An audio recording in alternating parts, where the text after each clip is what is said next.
Welcome to the Tristan Law Show. If it's your first time here, welcome.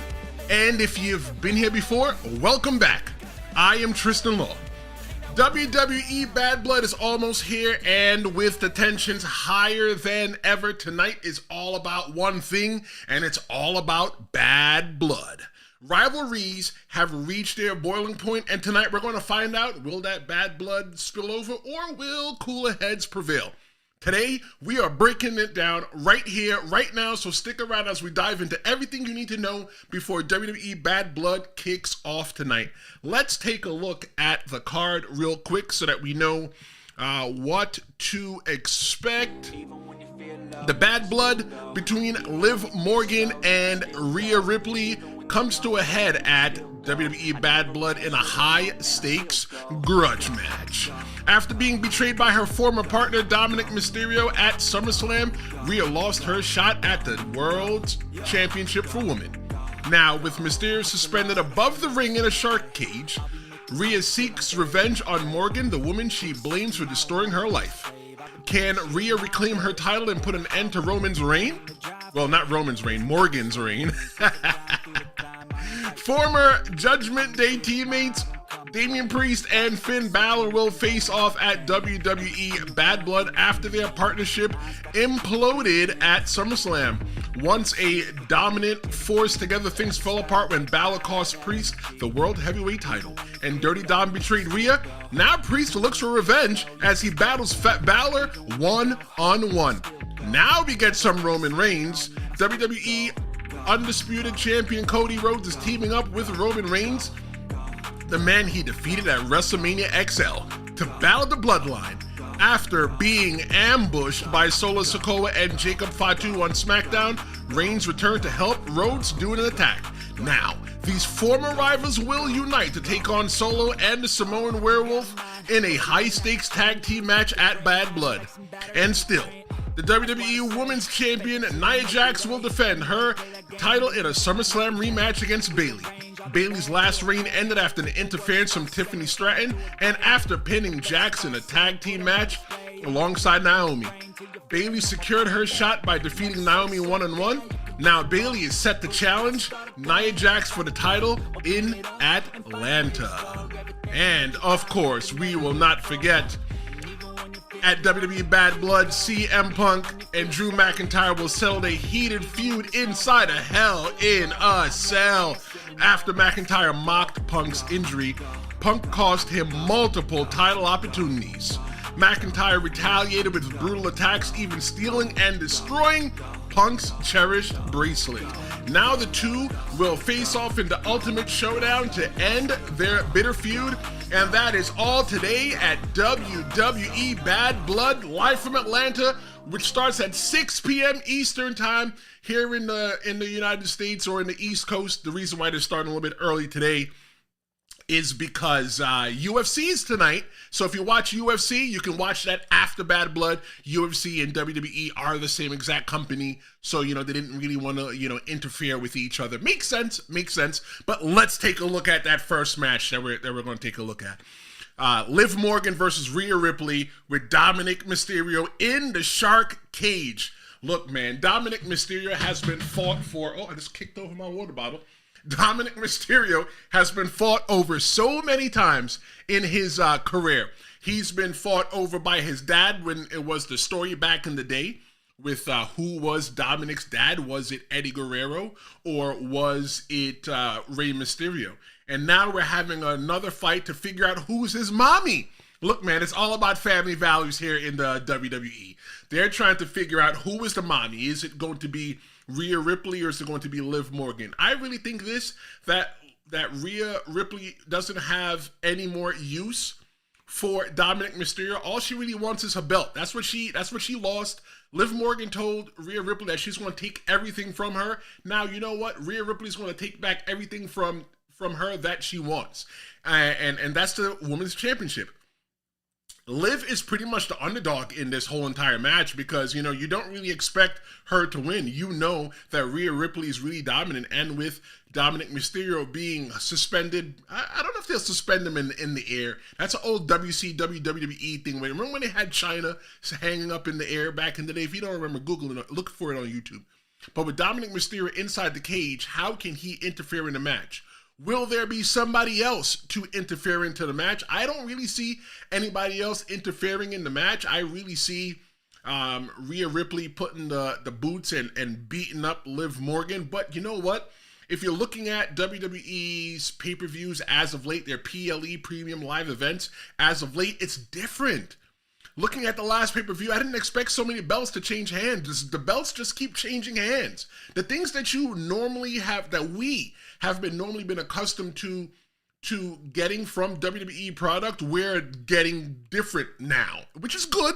Good is different. Good is different. But the question is, who will take the title and how will Dominick's presence affect the match? I'm putting my money on Rhea Ripley. Rhea Ripley, she's going over, she's winning, and from there, you know, somebody else is going to challenge her. Maybe Tiffany Stratton could challenge her, but I got a little tidbit on Tiffany Stratton. I'm going to get into that a little bit later on. But if you like what I'm doing here, please subscribe. Subscribing is one of the best compliments that you can give me. It makes me feel that I'm doing a good job. If you're in here live right now, jump into the comments. I got a comment right now, and it's from my girl Tiana. What's good, girl? Let's see what she says. She said, Liv is going to try to take Jay next. Wow, you know, Liv is just like, you know, community property, right? Find out Damian crap, and she's going to want a real man. Hey, look, you know, Jay's been to jail too. He's been locked up just like Dom. So, you know, maybe it just might work. It just might work. Maybe she's looking for a bad guys. Thank you so much for your comments, Tiana. Anybody, if you got a comment, whether you're watching live or you're watching on demand later on because you missed this whole live stream, go ahead and leave your comment, and I always jump back in and I respond all day long. The second match I want to take a look at is Damian Priest versus Finn Bálor. That match right there is just as tense as the previous match that we talked about. And just the outcome, oh my God, I really feel that Damian Priest is not going to win this one. There's just so many things that are going on. You got everybody else in the bloodline busy, okay? Everybody else is just gone, and they're not gone. They're still in the arena. They just don't got nothing to do. So you know what they're going to do? They're going to get involved in that match. So the tables are going to be stacked against Damian Priest because Damian Priest really don't got no friends. Damian Priest's only friend is Rhea Ripley, right? And the referee, but nobody really knows that on television, right? Because they haven't told that story. But Damian Priest doesn't really have any real friends in the WWE. Who's got his back, right? So Damian Priest is definitely going to fight uphill. If Damian Priest does win this, I think it's going to be a good showing for Damian Priest either way. But I know that if Damian Priest does win this match, it's definitely propelling him to higher proportions. No, I don't see him going back into the world title picture. However, he should still go back and get his rematch. He deserves his rematch. But who do you think is going to win this match? You know, who do you think is going to win between Damian Priest and Finn Bálor? Give me a little bit of why. The story between the Judgment Day has been like the B story. It's been the B story, while the A story has always been the bloodline. And the bloodline has been running since way back, since Moses in the Old Testament, and it's still going on. And now we got the bloodline in the New Testament. It's just like the story we have the Judgment Day in the New Testament, everything's just going on. So it's just like, wow, like how much more can they squeeze out of this story, right? Because when we're looking back at the previous match that I was talking about with Liv Morgan and Rhea Ripley, yeah, you know, if Rhea Ripley wins the belt, then what, right? It has to be something in that match. If Liv Morgan wins, that's going to progress the story. Maybe somebody's going to come from NXT that's going to help Rhea Ripley win that match. You just don't know. You just don't know with the WWE these days. Let's see, we got another comment. Tiana, when we're asking about who's going to win between between Damian Priest and Finn Bálor. She checks it and says, but I have a feeling Finn's got something up his sleeve. I agree. He wears those long black sleeves on his arms. He has to have something up his sleeves. I agree. I think it has to do something with the other members of the Judgment Day. You know, maybe it could be like a foreign object. It could be a weapon or something that's going to, you know, going to lead to some kind of war. Maybe, you know, the next pay-per-view that's coming up is Survivor Series. So maybe they're going to go back to the traditional Survivor Series. Maybe, maybe, what's his name? Damian Priest can make some friends. I mean, he can make 3 friends. He can make 3 friends tonight, and then they can continue that story going into Survivor Series. So you know what? I'm going to change that. I don't see Damian Priest winning that match. I see Finn Bálor beating him up, and then them going and him getting more friends and just going forward and progressing that story. All right, looking at another match, the match that everybody's really wondered about. I kind of talked about this yesterday. I kind of talked about Cody Rhodes. I talked about Cody Rhodes a lot in another episode. I talked about, here's the problem with Cody Rhodes. If you missed that episode, you make sure to watch that episode after this. That episode right now is one of my most quickly watched episodes. Everybody's gobbling up that episode because I break down the problem with Cody Rhodes, right? Why Cody Rhodes is having the issues that he's having, and there are issues that Cody Rhodes doesn't even see that he's having. I break that down in that episode. Make sure you check that out after this. But Roman Reigns is teaming up with Cody Rhodes, the guy that ended his historic world title reign, to face Solo Sikoa and Jacob Fatu.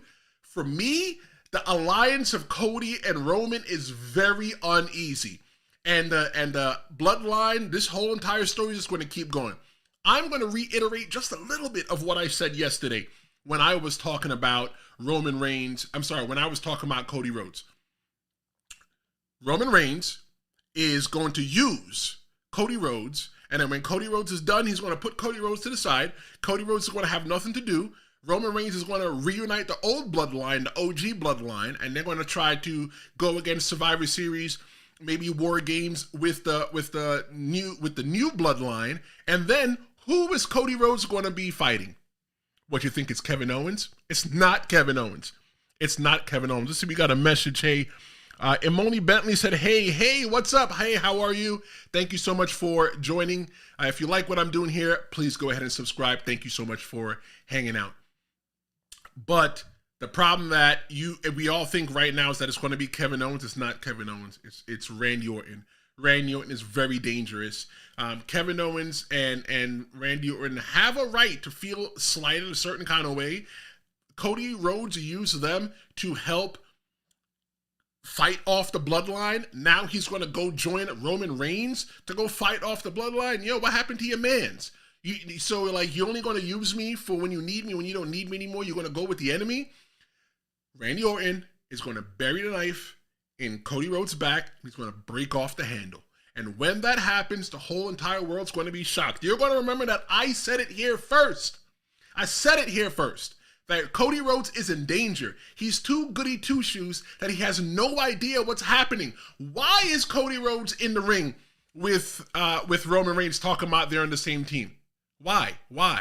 Oh, because you didn't shake his hand, it doesn't mean that you guys are friends? That don't mean nothing. You and your stupid old school values, and that's why you're about to get bamboozled, Cody Rhodes. I think that this pay-per-view, this PLE, is going to be another page turner for WWE. I think that it's going to level up the WWE so much because they brought back a retro pay-per-view and using the name, right? They're building the Bad Blood. They've built the Bad Blood, and the name just fits. It just fits, right?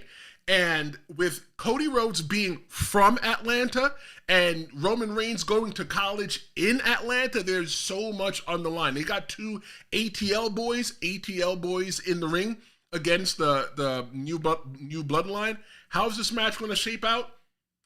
I think that Roman Reigns is going to win along with Cody Rhodes because every match that Roman Reigns had won, he always had help. Roman Reigns never won a match straight up when he was the champion. So as long as he has help, he is going to win that match with Cody Rhodes. Roman, I'm going to say it. Don't hate me. Roman is not really that good of a singles wrestler. And the reason why he's not that good of a singles wrestler is because he had to use the OG bloodline to help him so many times. Let me know what you think in the comments. Let me know what you think. I could be hitting my head. I could be bamboozled right now. Let me know what you think. Now, I was talking about Tiffany Stratton for a little bit. She is the Money in the Bank for the women. She is friends, you see the quotation, friends, with Nia Jax. And Nia Jax is going to be defending her WWE Women's Championship against Bayley in that SummerSlam return match. And the story in this match is not Bayley and Nia Jax. The story is we're watching Tiffany Stratton, right? Tiffany Stratton has been woman handled, not man, because she's not a man. She's been woman handled. She's been yoked up. She's been embarrassed by Nia Jax. But I don't think that Tiffany Stratton really wants to turn on Nia Jax. But Nia Jax is a little paranoid. She's paranoid right now, looking at everything that's happening with Tiffany Stratton, things that Tiffany Stratton has said, things that Tiffany Stratton has done. Nia Jax really thinks that, because you bought your friend a Money in the Bank briefcase bedazzled kit, that now you guys are cool. Nah, she's got her eyes on you. And Nia Jax thought that is within her best interest. Smart from Nia Jax. She thought that it'd be within her best interest to keep Tiffany Stratton close so that she can see her. But you know what? Her paranoia is going to take the best of her, and then it's going to make Tiffany Stratton cash in. Tiffany Stratton is going to turn babyface when she cashes in. Remember that I told you that. I said that when Nia Jax beat Bayley. I said that. Tiffany Stratton is going to turn babyface, and you hear it last night in Nashville, Tennessee, when they were chanting, "Cash it in. Cash it in." They want Tiffany Stratton to cash it in. And when Tiffany Stratton cashes it in, she's going to turn into a big baby face. A big baby face. And you know who's going to be waiting for her? Charlotte Flair. I said it. Boom. Mic drop. I said it. That's exactly what's going to be happening. Mic drop. I said it. That when Tiffany Stratton cashes in, she's going to have a couple women that she's going to go have matches with, and then eventually what's going to happen is that Charlotte Flair is going to come back, because now Tiffany Stratton is now credible. She's now a credible champion. She's going to be able to beat Nia Jax on her own, because Nia Jax is going to want a rematch, and it's going to turn her into a big babyface. And now you're going to have to deal with the queen. When you were busy running around high school trying to find out who you were taking to the prom, Charlotte Flair was out there winning championships. So that whole entire match right there between Nia Jax and Bayley, I don't see Bayley winning that match. I don't see her securing the title.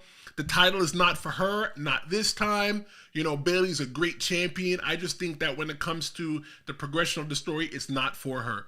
Speaking about the women, they have Jade Cargill. They also have Bianca Belair and Naomi. They're hosting WWE Bad Blood tonight. I love to see what they wear. If you ask me, I think the colors should be red, right? Because it's blood, right? Maybe like a crimson red that they should wear. One thing I'm really looking forward to tonight, and I'm hoping for tonight, is that since it feels like we're turning a corner and WWE might level up, I hope there's a different kind of set. If you don't know, one of the things that we used to look forward to back in the Attitude Era was, oh my God, what is the set going to look like? Remember when they had the backlash with the hooks that used to swing, or the SummerSlam logo was the big logo in the middle, or for the 1998 SummerSlam, I think that was the one in New York, they had the ramp that was a street. We always look forward to the big extravagant sets, and I hope that's something that they bring back tonight at WWE Bad Blood. Just want to remind you to subscribe if you like what I'm doing. I love when people subscribe. It makes me feel like I'm doing a good job. On Tuesday, I'm usually live Tuesdays and Fridays at noon Eastern time. And on Tuesday, I'm going to be talking about why Drew McIntyre has a right to be angry. Drew McIntyre has a big right to be angry, and we're going to dive into that. We're going to mix that up. And by the end, I'm going to convince you that Drew McIntyre's right. You don't believe me? Subscribe and join me on Tuesday at noon Eastern time. Looking at the match that I feel is going to be the main event, that match is going to be CM Punk versus Drew McIntyre in the Hell in a Cell match. Man, this match here, the Hell in a Cell itself, has so much significance. That match was where Kane debuted in October 1997. You remember that classic call from Vince McMahon on the microphone? It's gotta be Kane. And Kane came down the ring and ripped off the cage door and stood toe to toe with his brother and allowed Shawn Michaels to win over The Undertaker in the Hell in a Cell. Hell in a Cell has become a bastardized pay-per-view. And the reason why I say it's become a bastardized pay-per-view is because WWE used to, under the previous regime, they used to use Hell in a Cell just as a pay-per-view. So now it kind of pigeonholes you as a company that you have to use a Hell in a Cell. You can't call it the Hell in a Cell and not have a Hell in a Cell. It looks stupid. So now it's going back to what these kind of matches mean. Your Hell in a Cell, your cage matches, your street fight, your dumpster matches, all these kind of matches, right? They need to have big implications. They need to be big things that occur behind stories. We can't just do these matches because, we got matches just to do, right? So now it's so important that I feel that this is the rubber match between Drew McIntyre and CM Punk in Hell in a Cell. I think this story's done. This is a fantastic story. They've been telling this story for such a long time. I can't wait to see if it's still the same old Hell in a Cell or if it's a new Hell in a Cell. Let me jump into the comments real quick. Let's see what we got. We got Tiana. Tiana said RKO out of nowhere. Of course. If you saw it coming, you would probably block it. So definitely RKO out of nowhere. She also says, talking about that match with Cody and Roman against the Bloodline. She says a bunch of people say Roman and Cody are going to lose, setting up for Roman's win at Survivor Series. Yep. Look, anything can happen in the WWE. That's what makes pro wrestling so fantastic. Thank you so much for your comments. I appreciate when people comment. I love the interaction. One of the things that I always liked to do when I worked on the radios, I loved when people called in. Because, I wanted you to be a part of the show. Yeah, you can hear me talk, but I feel that your opinion is just as important as mine. Whether it be good or whether it be bad, some people have said some crazy things and crazy things have happened. So I appreciate you hanging out and commenting on the show. So who survives Hell in a Cell? If you ask me who survives Hell in a Cell, man, this one is a tough one to call. I think the person that survives Hell in a Cell would be Drew McIntyre. The only reason I say it's Drew McIntyre is because CM Punk still got a little bit of beef with Seth Rollins, and they haven't squashed that beef yet. So it gives a reason for CM Punk to go away just for a little bit, so that you don't waste his time or devalue him, I guess, for lack of a better term, by having him on TV every single week. One of the things about having somebody on TV every single week, you just really get tired of seeing them. Right? It's the same old. The matches are the same. The opponents are the same. So it gives CM Punk time just to go away because, him and Seth Rollins still got a little bit of beef, right? And Seth Rollins just came back, but Seth Rollins is tied up with Bronson Reed. I don't see them sticking I'm sticking CM Punk in there. So I'm definitely going to put Drew McIntyre over. Drew McIntyre needs to win this match. Drew McIntyre has so much anger built up, and I'm going to talk about that anger at Tuesday at noon here on the Tristan Law Show. So make sure you subscribe just in case you missed it or you can't check it live. Drew is going to channel that anger because he's been holding on to this anger for such a long time. CM Punk's anger, it's new anger. He just became angry. He's only angry because his bracelet got broken, because his dog and his wife got disrespected. Drew McIntyre himself has been disrespected for a long damn time, and I think that the disrespect is over. It's over, and you know what? I wouldn't be surprised if we see just a smidge of blood in that Bad Blood match. That has to be the Hell in a Cell. If that match is the Hell. If that match is definitely the main event, I don't see the Hell in a Cell being anything other than the main event. It has to be the main event. Maybe the match before that could be the Cody Rhodes match, or maybe that could be that could definitely be the first match. But definitely this match, CM Punk and Drew McIntyre in the Hell in a Cell. This story has been going on for a long time. Just when you thought it was finished, it wasn't finished. Definitely, these two men stood in the ring toe-to-toe on Monday Night Raw. They had a heated battle. And there was even a photo that leaked somewhere online that showed them standing next to the ring together. Look, you know what? The reason why they were standing next to the ring together is because they were working. And because if they touched each other, they may have thrown this Hell in a Cell match out of the window. So, they had to be, cordial with each other. Like, don't you come to work and have people that you don't like? I got people that I don't like at my job. Okay, so but you just have to work. You just have to coexist with them, and that's what happened. But in the Hell in a Cell, all that coexisting is out the window, and it's going to be a match that is going to be one that you're not going to forget. It's going to be one that is going to be probably one of the best Hell in a Cell matches that we've ever seen. Let's look at the comments one last time. Let's see. Tiana said that unless you're me with Roman, I never get tired of seeing him. For those of you who don't know, Tiana, she loves Roman Reigns. I think she says that Roman Reigns is her husband. So, like, ladies, if you like Roman Reigns, you might have to fight Tiana for her, so I don't know how that's going to work. But definitely I want you to check out WWE Bad Blood tonight, because tomorrow at 10 a.m. Eastern, we are having a recap show. We're going to have an aftermath. It's going to be the fallout. We're going to be talking about how that pay-per-view made us feel. I'm going to be taking notes doing that show, and I hope that you take notes as well too, so that you can fully participate in this conversation. Thank you so much for joining me this early afternoon as we talked about WWE Bad Blood. Don't forget, it starts today at 6 p.m. Eastern on Peacock here in the United States and WWE Network elsewhere. Don't forget, tomorrow at 10 a.m., we are having a Bad Blood reaction show, 10 a.m. Eastern here on the Tristan Law Show on YouTube.